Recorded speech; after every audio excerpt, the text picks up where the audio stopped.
Okay, Assalamualaikum warahmatullahi wabarakatuh. Let's continue our chapter number 4. This consists of types of culture system. In this video, we cover for the pond culture, cage culture, pen culture, rust system, raceway or flow-through system, tent culture system, and also long lines. Alright. Now let's proceed with our first one is pond culture. Pond aquaculture is the use of hidden impoundment with or without drainage infrastructure incorporated to grow fish or crustaceans. Ponds are the most widely used structure and constructed for commercial aquaculture production and are most commonly used in fresh and brackish water aquaculture. Ponds can either be built in series or parallel to each other, and is depending upon the nature of flow of water. Pond can be classified as static or dynamic. Alright, pond culture ni normally is you can find it as a hidden pond.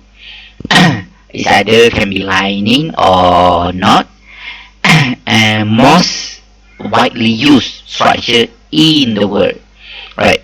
The most aquaculture sectors is using a pond culture system, especially for the grow out system. Okay.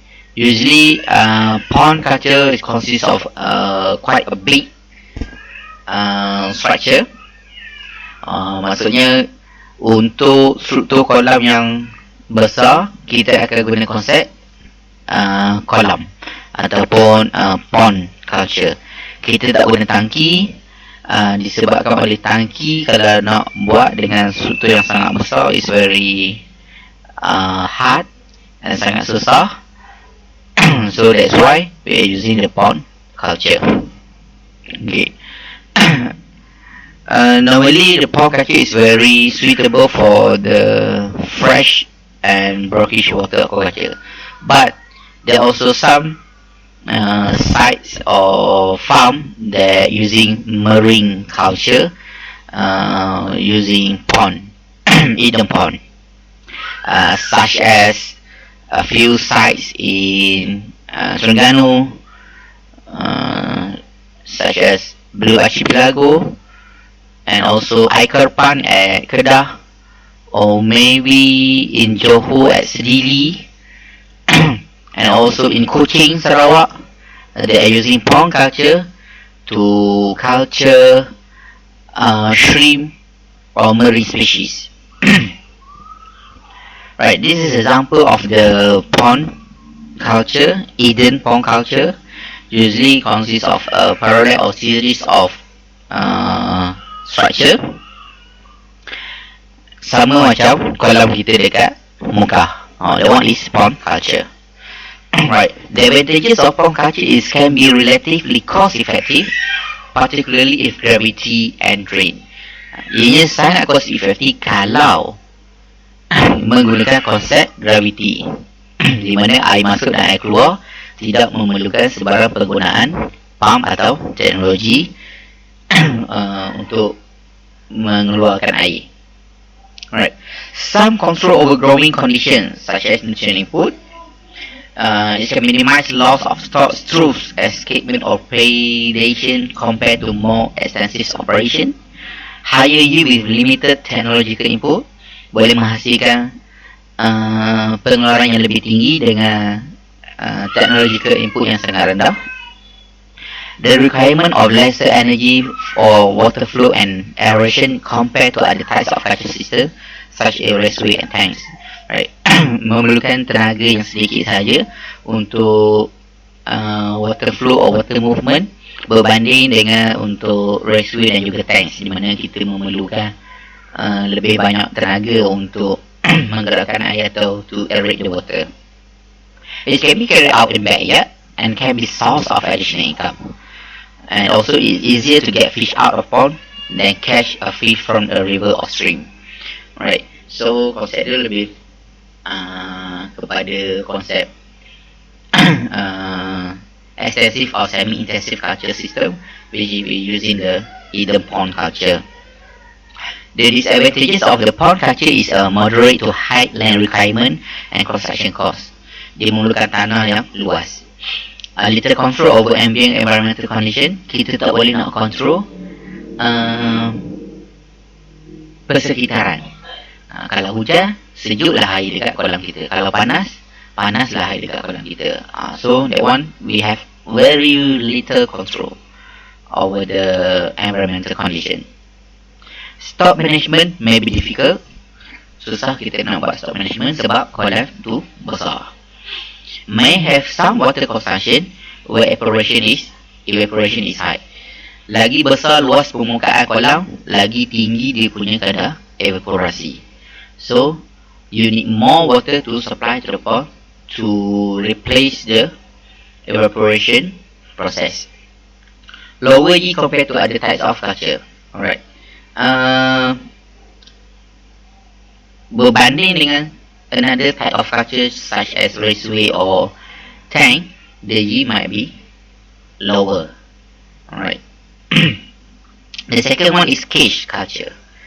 Cage, when we say about cage, is a captivity ataupun kurungan.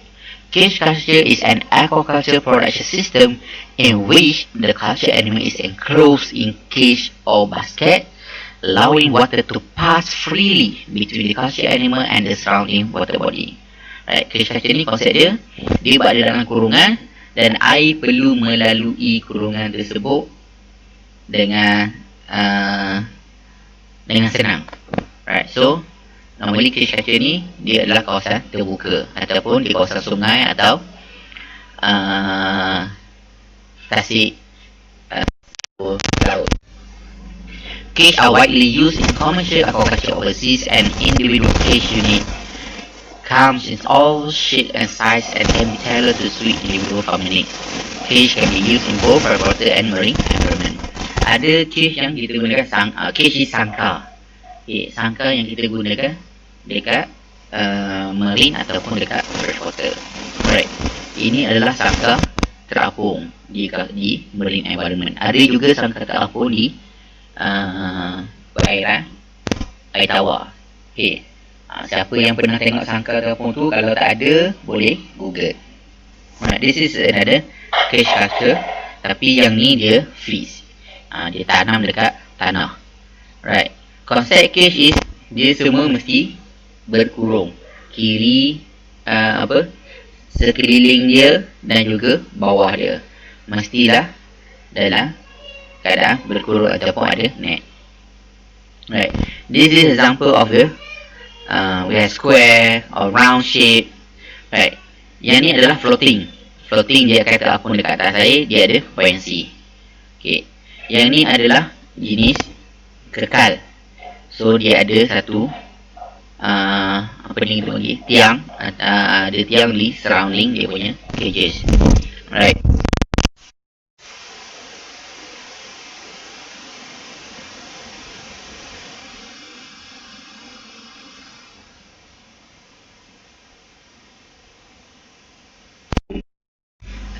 Nylon net.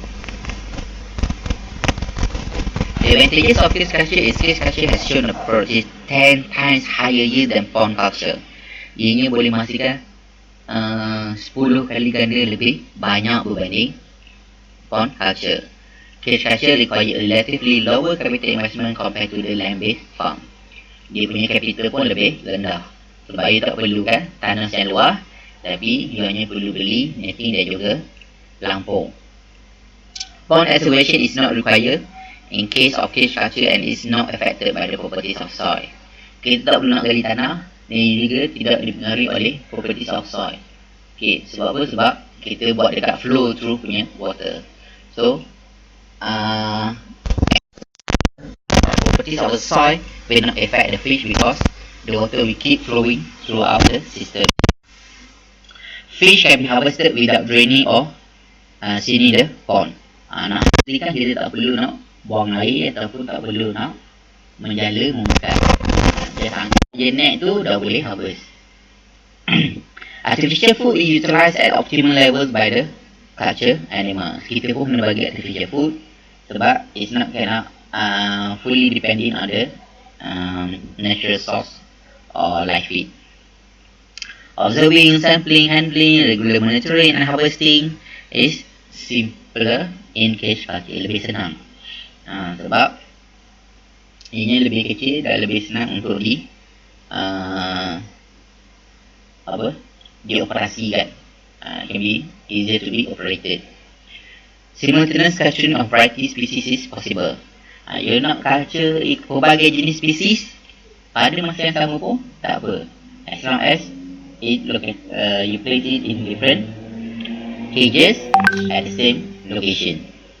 Cage culture can be carried out near market area, thereby need of some protection and preservation can be avoided, which is an economically important aspect. Kadang orang akan buat sangkar ni dekat dengan tempat jualan, so you don't have any preservation or transportation cost untuk jaga you punya produk. But there are also disadvantages of cage culture. The incidence of disease can be high in case of cage culture and is generally spread rapidly. Contohlah kata dekat sungai Muka, so dekat kawasan Muara ada 3 orang buat sangkar, dekat kawasan tengah sikit ada 5 orang buat sangkar, dekat kawasan hulu ada 2 tempat orang buat sangkar. Kalau lah salah satu sangkar ni diserang penyakit, so semua sangkar dekat kawasan sungai tu akan diserang penyakit. Sebab apa? Sebab air mengalir daripada hulu ke daripada hulu ke hilir, dan juga kalau ada pasal daripada hilir ke hulu. So kalau berlaku satu proses satu insiden penyakit, semua akan kena penyakit. The availability of hard or rough water can be major limiting factor in case of cage culture. Alright, availability of hard and rough water ni lebih kurang kepada kalau water quality tu tak okey, so yang tu adalah masalah untuk kita punya cage culture, sebab kita depend kepada natural source. Kalau lah berlaku hujan lebat dan air sungai menjadi keruh, so what will happen to your fish? Mungkin dia boleh suffocate ataupun kurang DO untuk bernafas. Waste such as unused feed and fish pieces accumulate under the bottom of the cages and can cause oxygen depletion and generation of methane or other toxic gas under anaerobic condition. Alright. Lebihan makanan dan juga sisa buangan ikan tu, they will accumulate at the bottom of the cages. Let's say kawasan tu tidak mempunyai pergerakan air yang sangat bagus, so what will happen when this accumulate at the bottom of the cages, nanti dia akan menyebabkan kualiti air tu rosak, especially kalau you buat cages dekat tasik. Right, tasik there is no water movement kan, kawasan ni is very static water, so it will bring lots of problem after that. Chance of reduced oxygen content in the culture system are often encountered at low DO, a serious streak requiring regular mechanical aeration. Biasanya cage culture ni dia ada masalah dengan DO yang rendah. Fresh, nutritionally complete, high quality artificial feed is required. Sebab you tak boleh nak supply ataupun bagi makan live feed, so you have to give a very high quality artificial feed supaya ia memenuhi keperluan badan ikan tu untuk membesar. Feed losses through the cage wall should be avoided to a minimum possible level, and if not kept under control can hamper overall economy of culture. You bagi makan, but the feed is not taken by the fish, but it go or flow out through the cages, ini akan memberi impact kewangan. Sebab apa? You bagi makan tapi makanan tu tak sampai pada ikan, ianya bergerak keluar daripada cages. So you bagi makan dekat ikan liar, so you akan rugi. A fish or other cultured animals in cages are more valuable to treat or portion than the one reared in open water body. Okay, sometimes what will happen is kita bimbang kalau ada kecurian, especially kalau daripada orang ataupun daripada haiwan lain, such as memerang. Okay, bila sangkar dekat kawasan open water bodies, kecurian disebabkan oleh haiwan lain sangat tinggi. Sometimes they can break your nets and cause all the fishes lagi daripada sangkar kita. Kan, contoh kata ada buaya, and that buaya dia gigit pukat kita, and then pukat tu dah koyak. So what happen? Ikan semua dah lari. So you akan rugi. Alright, number 3, pen culture. Pen are the special types of enclosed in which the bottom is the bed of the water bodies and are considered as transitional structure between pond and cage. Okay, pen culture ni adalah gabungan di antara pond and cages. The difference between pen and cages is only net surrounding the structure. Dekat bawah dia adalah tanah, bukan net. But cages surrounding and bottom is a net. As a pen, farming are enclosed in a fixed wall. It cannot be moved.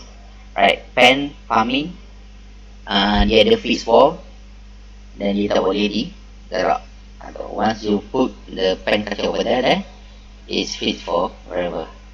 The pen may be either single layer or double layer enclosure and can be constructed into a variety of shapes such as circular, rectangular, square, oval, or etc. Right. Ianya boleh dibentuk pada pelbagai jenis bentuk.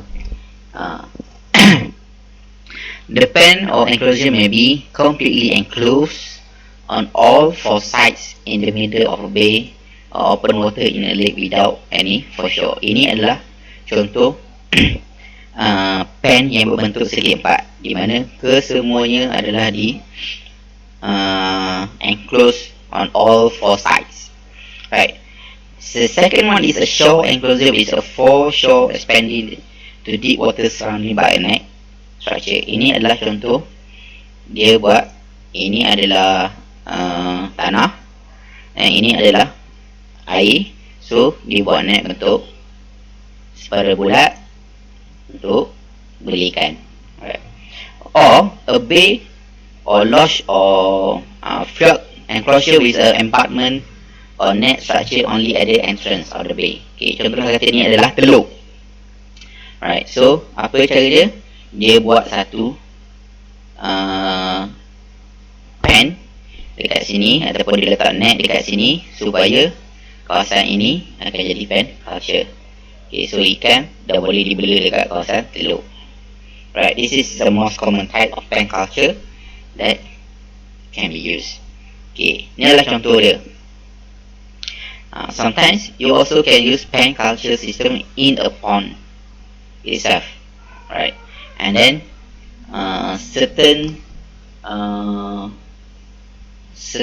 farm there use the pen system to make a separator or divider between culture system. So dia buat macam mana? Dia guna pen culture ni, dia buat partition.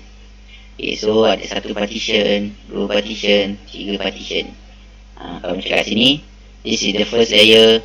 Dia letak lagi kat sini, dia letak lagi kat sini, letak lagi kat sini. So each layer dia boleh bela ikan yang pelbagai. Alright, this is the concept of bay ataupun teluk. Di mana dia letak pen cages sini dekat hujung teluk. So you will have a pen culture system. The advantages of pen culture is it can generally result in greater production per unit area. Within the enclosure of pen, the predator can be excluded. Pen culture can be continuous process provided there is no scarcity of water. Pen culture have the potential of providing alternate employment to coastal fishermen or small farming families who are facing serious fishing problem and low economic returns. Harvesting of fish and shellfish for pen is definitely more controllable and easier compared to the natural waters. When compared with the cages, with the cage, pen can be made much larger and construction cost will be cheaper than cage. Pen serve as complete ecosystem as the bottom of the pen is the natural bottom. Okay, advantages dia ni, kita boleh exclude predator apabila kita dah buat net. As the water is not limiting factors, so pen culture can be operated throughout the year. Pen culture juga boleh memberi peluang kepada peternak-peternak kecil ataupun fisherman, di mana diorang boleh gunakan pen culture system ni dengan kos yang lebih rendah daripada cages untuk membela dan membiarkan ikan. Right. So another thing is dia punya cost adalah lebih rendah daripada cages. The disadvantages of pen culture is a high stocking density of fish in pen result in rapid depletion of oxygen. Okay. Sebab kita tak ada guna apa-apa mechanical ataupun teknologi seperti paddle wheels. So kalau terlebih stocking, ia akan menyebabkan depletion of oxygen. A good flow of water through the pen, either by natural means or by artificial pumping, is required for healthy and fast growing fishes. Okay. Kalau tak ada pergerakan air, normally teluk ni air dia tak bergerak dengan sangat bagus. Okay, so you have to create another things ataupun kena guna pumping or artificial pumping supaya air tu boleh bergerak, so that your fish will be healthy. Since high density is to be sustained in restricted area, high production artificial feeding is necessary. So it will increase the cost of production.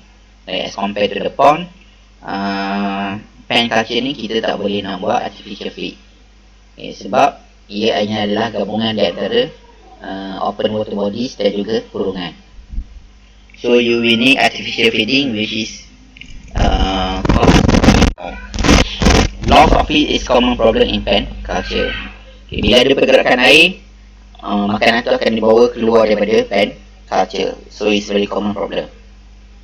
Since the large biomass of fish are cultured intensely, a large quantity of excrement accumulate in the area and cause an increase of substance. Alright, yang ni konsep dia sama macam cage. Apabila banyak ikan you bela dalam tu, so dia akan they will accumulate lots of waste.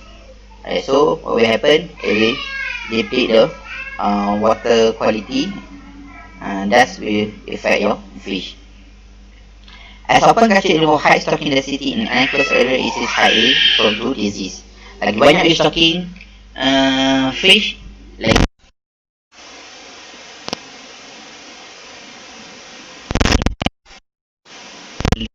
water bugs perhaps less than those from cages. A pen is required to be constructed at a higher water level, especially for example in lake or reservoir. Biasanya kita akan buat pen culture ni dekat kawasan lebih tinggi, contohnya seperti tasik ataupun reservoir. Kita tak buat dekat kawasan sungai yang mana berlaku pasal suhu air yang sangat tinggi. It can affect your pen culture. Kalau air suhu dengan sangat-sangat rendah, apa akan jadi? Mungkin your pen culture boleh kering. So that's why it's constructed at a higher water level. Right, number 4, reciprocating aquaculture system or RAS. RAS is a system that reuse or recirculate the water by using mechanical and biological water treatment as to maintain the water quality. RAS normally require very less area and water than conventional aquaculture, but it allows higher stocking density and provide greater control over the culture of the environment. RAS also provide a biosecurity environment. Right, I have explained for you before this regarding the RAS system. So this is another information regarding the RAS system. In RAS system, there are 3 systems made out of basic components, which is culture chamber, settling chamber, and biological filter. Right. Culture chamber ni adalah kawasan untuk peternakan. Settling chamber adalah satu kawasan untuk bagi settling is mendak. kita bagi suspended solid itu to settle down at the bottom before the water can be transferred to the biological filter and filtered. Water that enters the capture chamber flows through the settling chamber and then moves through the biological filter to remove additional particulate matter. The water is then circulated back through the system capture chamber. So, air ini akan sentiasa berputar daripada capture chamber pergi settling chamber, masuk ke biological filter, kemudian return balik ke capture chamber. Okay. Normally, waste ataupun bahan kumuh yang dapat dikumpul akan dibuang dengan kuantiti air yang sangat-sangat sedikit. Alright. This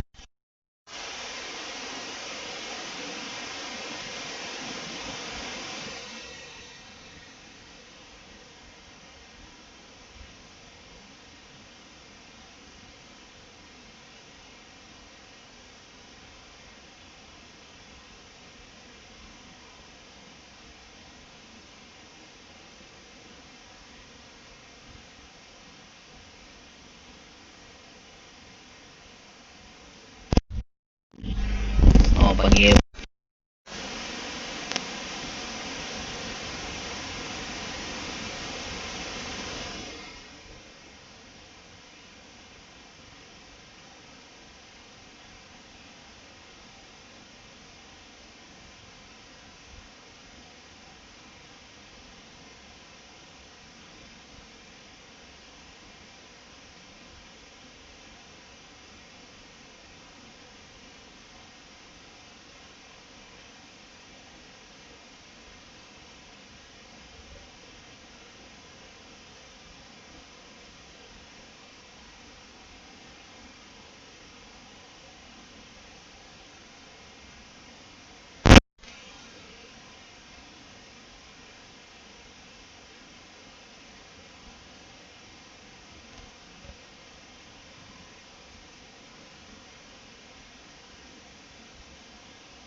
to the ambient environment.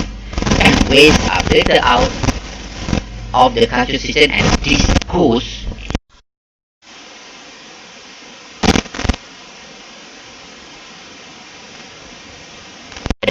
existing structure and be placed close to market, thereby reducing the transportation cost. It also can be used to grow a wide variety of fish species year-round in controlled environment. Okay, advantage RAS ni adalah you boleh control dia punya environment. If you need a lower temperature of the fish, then you just install chiller, so you can operate low temperature of fish. Kalau you perlukan ikan yang lebih bersuhu lebih tinggi, so you can install a heater. Right. Anything requirement that you need to adjust, you can manipulate by yourself to fulfill the requirement for the fish culture.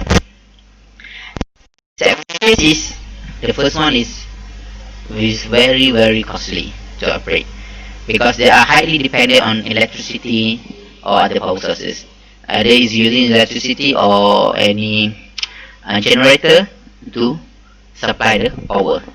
Pump must be used in order to maintain the constant flow of water, and often water must be heated or cooled to the desired temperature. Backup system must be in place in case of power failure.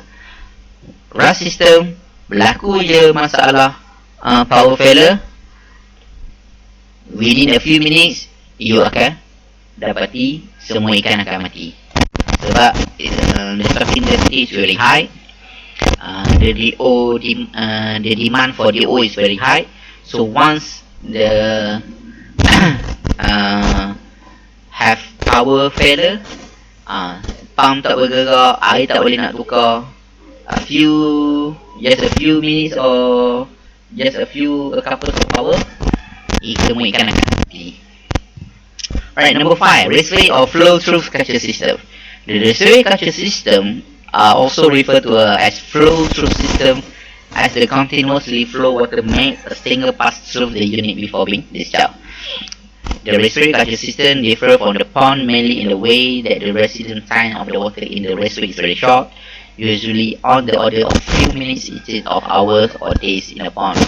Raceway are generally essentially long, thin channels that can be used independently or linked to others in series of parallel in a larger system, right? Raceway ni adalah satu sistem biasanya kolam ataupun kolam yang kita bina guna konkrit atau simen. Kita akan buat struktur kolam tu panjang dan tidak lebar. Okey. Dan kadar air yang berada dekat dalam kolam ini adalah sangat sekejap. So that's why kita panggil dia flow through system. Air itu sentiasa bergerak. Normally they are using gravity to move the water from the reservoir tank up to the end of the culture. Ini adalah contoh raceway. Right. Ianya panjang dan tidak lebar. So this one dia guna pedal untuk menggerakkan air supaya berlakunya pergerakan air daripada satu bahagian ke satu bahagian yang lain. Okay, this one is using gravity. Kalau tengok kat sini, yang ni tempat paling tinggi, lagi rendah, dan rendah. Right. Each one is called as a raceway. The first raceway, second, third, this is the second series, the third series, fourth series. Okay, air ni akan bergerak daripada atas ni turun sampailah habis. That's the concept of raceway or flow through culture system. The advantages of raceway is the environmental parameters and water quality are easier to manage in raceway than in pond system. Sebab apa? Sebab you cuma control dekat satu bahagian saja. Let's say this is the main water source. You control dekat sini water quality. At the end semua akan dapat air yang sama. Okay, so that's why environmental parameter is easy to manage. Flowing water flush waste from the culture unit. Air yang bergerak akan membawa sekali waste tu keluar daripada culture unit. The flowing water also force fish to exercise, where the studies have shown that fish exercise have better survival rate when stopped into the wild. Okay. Sebab air tu sentiasa bergerak, nature ikan ni dia akan melawan arus. Tak macam manusia dia ikut arus je. Manusia ni arus bawa ke mana, ke situlah dia akan pergi. But for the fish, dia akan melawan arus sebab dia nak berenang. Okay, so bila dia berenang, it also a form of exercise. So it have a better chance in survival. The shallow water in raceway allow visual observation of the fish so that diet or disease problem can be prevented. Raceway ni dia tak dalam. It's around, I think around 0.5 to 1 meter only. As compared to the pond, mungkin pond ada 1.5 sehingga 2 meter kedalaman dia. Okay, so air yang cetek memudahkan kita nak tengok adakah ikan tu makan ke tidak, adakah dia ada penyakit dengan lebih senang. Feeding and harvesting are generally easier in raceway system. Feeding and harvesting very simple. You bagi dekat feeding, you bagi dekat water source, makanan tu akan bergerak pergi ke seluruh kolam. Okay, nak harvesting, you buka gate dia dekat belakang, then you pasang net, semua ikan akan masuk dalam net dan you boleh harvest keseluruhan raceway itu dengan sekejap. Feeding and disease treatment are more easily managed in this system than in the open system or pond. Berbanding dengan open system, kita nak merawat ataupun beri makan dekat dalam raceway ni lebih senang. Disadvantages of raceway is, of course, the first one is the requirement for the water. We need a very large quantity of water to run the raceway. High operating and construction cost. So raceway ni kita kena buat dia dekat kawasan berbukit ataupun kawasan yang mendata, tapi kita nak kena bina struktur daripada simen ataupun bricks. Okay, so it will cost you it will be higher in cost as compared to pond or cage or pen culture. Requiring of more expensive feed. Okay, disebabkan ikan tu sentiasa berenang, so kita perlukan makanan yang lebih mahal ataupun lebih tinggi dia punya nutrisi. Sebab bolehkan untuk exercise, dia akan membakar ataupun menggunakan tenaga untuk berenang. Ikan yang kurang berenang, dia akan guna makanan tu untuk membina muscle. Tapi ikan ni dia makan untuk guna makanan tu sebagai tenaga untuk bergerak. So that's why the requirement of more specific is needed. Discharge permit required, especially kita nak discharge water to the natural environment dengan kuantiti yang sangat besar. So permit diperlukan. Better management skill require waste build up in the system, especially raceway yang dah berada dekat hujung, di mana waste ni akan build up in the raceway. Yang dekat mula-mula tu tak apa, yang hujung-hujung tu semua waste ataupun makanan yang tak dimakan akan berkumpul kat sana. More stress on the fish, sebab ikan perlu sentiasa berenang. Tak ada masa nak untuk berehat bersantai sekejap. Kena berenang je kerja dia. Macam kita nak kena berlari je setiap masa. So you will be stressed. Vulnerable tu cancer stroke. Kalau berlaku masalah, ianya boleh menyebabkan semua ikan dekat dalam kawasan tu mati. Price competition from pond raised fish. Right, next, number 5, tank culture system. In order to achieve greater human control in aquaculture operation, to minimize the growth of external factor on culture system, and to facilitate intensive farming for maximizing the yield, aquaculture intend have received much attention in recent years. Okay, disebabkan 3 faktor ni, kita dah mula berubah menggunakan tank culture system. Especially kita menggunakan tank culture system untuk continuous flowing water, ataupun kita guna RAS, recirculating aquaculture system. One of the major application of tank is their use for aquarium fish production and as public display aquaria. Biasanya kita guna tank ni sebab kita nak memudahkan kerja kita di mana ikan boleh disimpan dalam kawasan yang lebih kecil, dan juga untuk fish production. Fish production ni kita nak especially ikan-ikan yang kecil ataupun ikan-ikan biasa. It's not a very large fish that need a very large tank. Alright.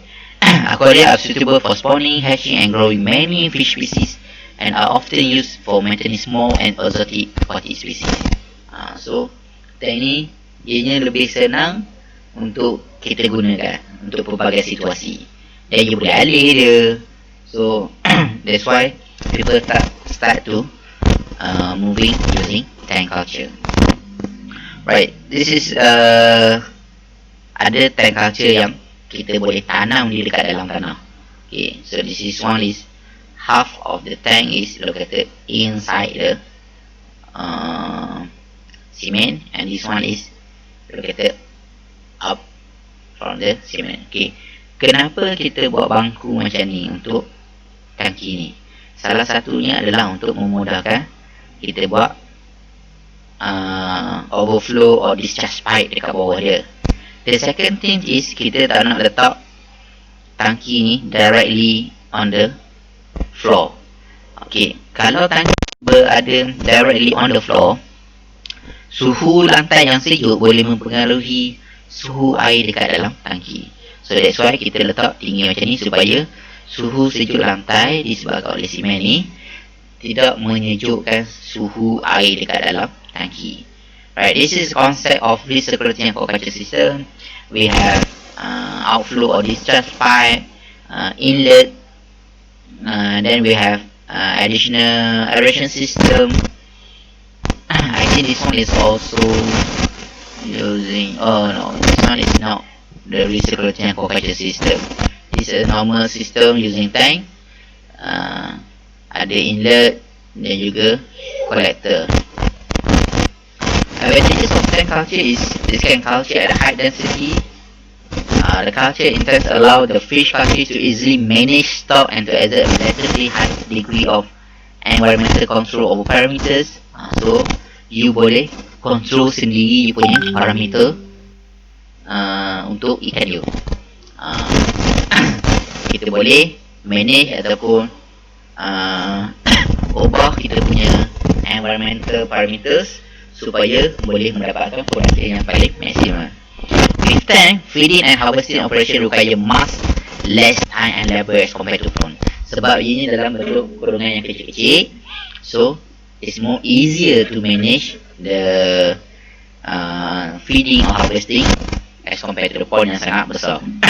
Small tank Small tank volume makes it practical and economical to treat disease with therapeutic chemical dissolved in the culture water. Disebabkan tank tu dia punya volume sangat kecil, senang kita nak rawat ikan menggunakan chemical yang diletakkan dalam air. Especially yang kita belajar sebelum ni dekat hatchery, kalau you nak melalikan ikan, okay, you nak guna clove oil. Macam mana you letak clove oil in the tank, then you put water, and you put fish. Kalau dekat kolam sangat besar, macam mana nak buat? So you require lots of chemical. So advantage of tank, kita boleh mengurangkan penggunaan chemical untuk perawatan. Intensive tank culture can produce very high yield on small parcels of land. Contohnya macam rasa je lah. Ia memerlukan kawasan yang sangat kecil tapi boleh menghasilkan jumlah yang sangat tinggi. The disadvantages of tank culture is culture animal has limited access to natural food. Alright. Dekat dalam culture tank biasanya kita tak dapat provide natural food. Okay, so kita cuma boleh bela natural food dan you put inside the culture tank. So that is one of the disadvantages. So you bagi makanan yang tinggi mungkin pada ikan. The cost of pumping water and aeration increase production cost. So of course bila kita guna tank, kita kena ada water pumping and aeration system. Okay, sebab kita nak provide EO dan juga kita nak salurkan air. The filtration technology of the circulating system can be fairly complex and expensive and require constant and close attention. Bila dah buat tank system, kita install RAS system, apa yang kita perlu adalah filtration unit. Normally filtration unit ni sangat mahal. Backup system are essential. Disebabkan kita bergantung harap kepada continuous aeration and water pumping, so any mechanical or electrical failure akan menyebabkan mass mortality of the fish. So that's why backup systems are very essential. Confinement of fish in tank is high density creates stressful condition and increase of disease outbreak. Sebab kita letak ikan dengan high densities, the possibility of disease outbreak itu sangat tinggi sebab ikan stress. Discharge from flow-through system may pollute the serving water with nutrient and organic matters. Right. If the tank culture without RAS system juga boleh menyebabkan pollution kalau kita gunakan flow through system in the tank culture. Air masuk dan air keluar dengan bawa waste sekali masuk ke receiving water akan menyebabkan tercemar dengan nutrient dan juga organic matters. Alright. Next is long lines. Long lines are long ropes anchored to the sea floor at each end and suspended from the water surface with floats and buoys. Right. Long lines ni merujuk kepada penggunaan yang panjang, long ropes and long lines. Okay. This one is the most common system that used in capturing the shellfish or seaweed. Biasanya kalau dekat Sabah sangat banyak long lines. Species are grown using long lines such as green mussels and abalone. Submerged long lines are those that are suspended below the surface of water to avoid wave action. Ini adalah contoh long lines. Kita ada tali yang sangat panjang, kemudian ikat kepada pelampung. And then kita akan ada juga satu orang panggil pemberat untuk mengelakkan dia daripada bergerak, kan? Kesana ke sini, kesana ke sini. Right. So ni adalah green mussel. yang diikat pada tali. Ada juga orang buat seaweed, ada juga orang letak basket untuk letak apa tu orang panggil abalone. Okay. So this is I think the most common one is in Sabah. Dekat perairan Semenanjung saya tak pasti, saya tak pernah jumpa lagi. In Sarawak I'm not so sure. Mungkin di sebelah Kuching kalau ada. But the most common one is in Sabah. Boleh tanya Radia. Right. Okay, so that's all from the chapter 4 production system. And next one I will cover after this. Alright, thank you.